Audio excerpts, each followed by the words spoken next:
আচ্ছা, ট্রাম্প বনাম মমতা ব্যানার্জি উন্মাদগামিতা এবং উল্টোপাল্টা কথা বলায় এবং অনেক সময় সত্যি কথাটাও নির্ভেজালভাবে বলে দেওয়ায় দুজনের মধ্যে যদি কম্পিটিশন হয় যে লাস্ট 30 দিনে কে কটা কার মুখ থেকে কটা মিসাইল ফায়ার হয়েছে, কে জিতবে আমি জানি না। আমি রিসেন্টলি বলছি, লাস্ট দুদিনের ঘটনা, কালকের ঘটনা। ট্রাম্পকে সাংবাদিক সম্মেলনে একজন জিজ্ঞেস করলো যে আচ্ছা, আপনি তো বলছেন যে যুদ্ধ তাড়াতাড়ি শেষ হয়ে যাবে, কিন্তু আপনার ওয়ার সেক্রেটারি পিট হেগসেথ বলছে যে যুদ্ধ সবে শুরু হয়েছে।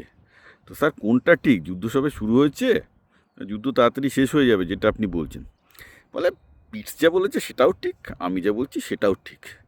বলে, স্যার মানেটা কি? মানে যুদ্ধ শুরু হচ্ছে না যুদ্ধ শেষ হচ্ছে? বলে, শোনে, এসব যুদ্ধ ফুদ্ধ নিয়ে কিছু বলো না তো।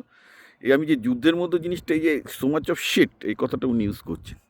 আর কোনো প্রেসিডেন্টের ক্ষমতা হয়নি, আমি এই যত শিট করে বেড়াচ্ছি বলে দিচ্ছে। মানে বলছে যে এত বিষটা ছড়ানোর অন্য কোনো, মানে যদি বাংলা করি তার মানে উনি নিজে মুখে বলছেন যে এই এত বিষটা ছড়ানোর কাজ আমি ছাড়া আর কোনো প্রেসিডেন্ট করেনি। আমি তো শুনে পুরো হতবাক, মানে নিজেই মুখ দিয়ে বলছেন।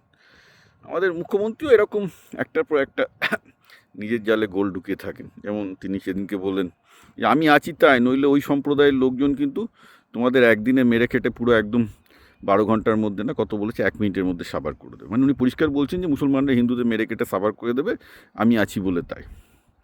উনি নিজে বলছেন, একটা একটা রাজ্যের মুখ্যমন্ত্রী বলছে। তো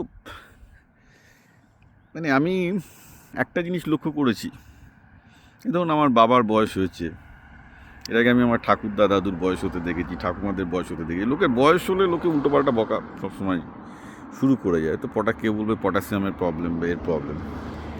আমি মানে বুঝতে পারছি না, এটা কি মানে এদের বয়সজনিত সমস্যা, না নার্সিসিজম, না বুঝতে পারছে যে খেলা শেষ হয়ে আসছে এদের আর তারা আর বেরোনোর পথ পাচ্ছে না। I don't know, but Mamata ট্রাম্পের আমার মনে হচ্ছে সিচুয়েশান একই জায়গায়, হয়তো খেলা শেষ হয়ে আসছে আর কোনো খেলা খুঁজে পাচ্ছেন না।